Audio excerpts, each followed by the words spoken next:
கோரமண்டல் நிறுவனம் மீண்டும் திறக்கப்பட்டதாக வெளியான செய்தி தவறானது என்று நிர்வாகம் தரப்பிலிருந்து கூறப்பட்டிருக்கிறது. உர ஆலை இன்னும் இயங்க தொடங்கவில்லை என்று நிர்வாகம் தரப்பிலிருந்து விளக்கம் அளிக்கப்பட்டிருக்கிறது. எண்ணூர் கோரமண்டல் ஆலையில் அமோனியா வாயு கசிவு ஏற்பட்டு பொதுமக்கள் பாதிக்கப்பட்டிருந்தனர்.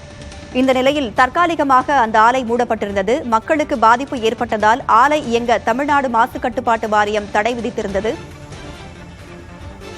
வாயு கசிவை தொடர்ந்து எண்ணூர் உர தொழிற்சாலை இன்னும் இயங்க தொடங்கவில்லை என்று கோரமண்டல் நிறுவனம் விளக்கம் அளித்திருக்கிறது. இது தொடர்பான கூடுதல் விவரங்களை வழங்க செய்தியாளர் பாலவெற்றிவேல் இணைந்திருக்கிறார். பாலவெற்றிவேல், என்ன விளக்கம் கொடுத்திருக்காங்க நிறுவனம் தரப்புல இருந்து?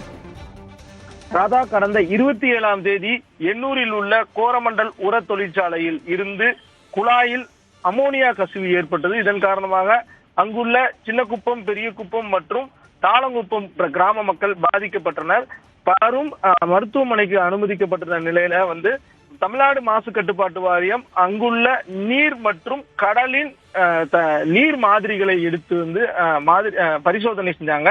அதுல அளவுக்கு அதிகமாக காற்றுல 5 மடங்கும் நீரில 10 மடங்கும் இருப்பது உறுதி செய்யப்பட்ட நிலையில மாசு கட்டுப்பாட்டு வாரியம் தற்காலிகமாக ஆலையினுடைய இயக்கத்தை நிறுத்த உத்தரவிட்டது. அதன்படி கோரமண்டல் உர தொழிற்சாலை செயல்படாமல் இருந்தது. அமோனியா பரிமாற்றங்கள் போன்றவை நிறுத்தப்பட்ட நிலையில நேற்று கோரமண்டல் தொழிற்சாலை இயங்குவதற்கான ஏற்பாடுகளோடு தயாராக இருப்பதாக செய்திகள் வெளியானது. இந்நிலையில் அதற்கு கோரமண்டல் தொழிற்சாலை நிர்வாகம் தற்போது மறுப்பு தெரிவித்துள்ளது. தமிழ்நாடு மாசு கட்டுப்பாட்டு வாரியம் வெளியிட்டுள்ள நெறிமுறைகளை பின்பற்றி அமோனியா குழாய்களை சரி செய்து மற்றும் தொழிற்சாலையை பராமரித்து வருவதாக தெரிவிக்கப்பட்டுள்ளது. இந்நிலையில தொழிற்சாலை இன்னமும் இயங்க தொடங்கவில்லை என கோரமண்டல் உர தொழிற்சாலை நிர்வாகம் தற்போது தெரிவித்துள்ளது. இது முக்கியத்துவம் வாய்ந்ததாக பார்க்கப்படுகிறது. ஏன்னா அந்த பகுதிகளில் 1 கிலோமீட்டர் அளவிற்கு மீன்கள் இறந்து கிடந்த ஒரு சூழல் இருந்த நிலையில மறுபடியும் தொழிற்சாலை தொடங்கப்படுதா என மீனவர்களிடையே அதிர்ச்சி ஏற்படுத்திய நிலையில தற்போது நிர்வாகம் மறுப்பு தெரிவித்துள்ளது.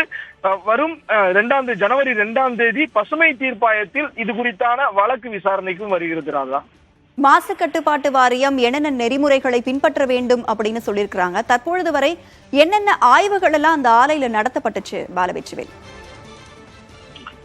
ராதா, தமிழ்நாடு மாசு கட்டுப்பாட்டு வாரியம் சார்பில் குழு அமைக்கப்பட்டது. குறிப்பாக ஐஐடி பேராசிரியர்கள் தலைமையில அந்த பகுதிகளில் காற்று, நிலம், கடல் நீர் போன்றவற்றை ஆய்வு செய்ய வேண்டும். அதில் அமோனியா எந்த அளவிற்கு கலந்துள்ளது என்பதை கண்டறிய வேண்டும் என கூறப்பட்டுள்ளது. குறிப்பாக கோரமண்டல் தொழிற்சாலையிலிருந்து துறைமுகம் வரையில 2.5 கிலோமீட்டர் நீளத்திற்கு இந்த குழாய் கடலுக்குள் ஊடுருவி செல்கிறது. எனவே எந்த இடத்தில் அமோனியா கசிவு ஏற்பட்டுள்ளது, இதனால் எந்த அளவிற்கு மீனவர்கள் வாழ்வாதாரமும் கடல்வாழ் உயிரினங்களின் வாழ்வாதாரமும் பாதிக்கப்பட்டுள்ளது என்பதை விரிவான அறிக்கையாக தாக்கல் செய்யப்பட வேண்டும் என கூறப்பட்டிருந்த நிலையில 27ஆம் தேதியிலிருந்து நிபுணர் குழுவும் தொடர்ச்சியாக ஆய்வு மேற்கொண்டு வருகிறார்கள். தற்போது அதனுடைய அடிப்படையில இந்த தொழிற்சாலைக்கு சரியான பாதுகாப்பு முன்னேற்பாடுகளோடு இருக்கிறதா, இதற்கு பாத்தீங்கன்னா இவ்வளவு அளவிற்கு அமோனியா கசிவு ஏற்பட்டால் பக்கத்துல மக்கள் எவ்வளவு வசிக்கலாம், மேலும் தொழிற்சாலையில பின்பற்ற வேண்டிய நெறிமுறைகள் என்னென்ன அப்படின்னு சொல்லி ஒவ்வொரு பகுதியாக அவர்கள் ஆய்வு மேற்கொண்டு வருகிறார்கள். அந்த ஆய்வு பணிகள் இன்னும் முடிவடையாமல் உள்ளது.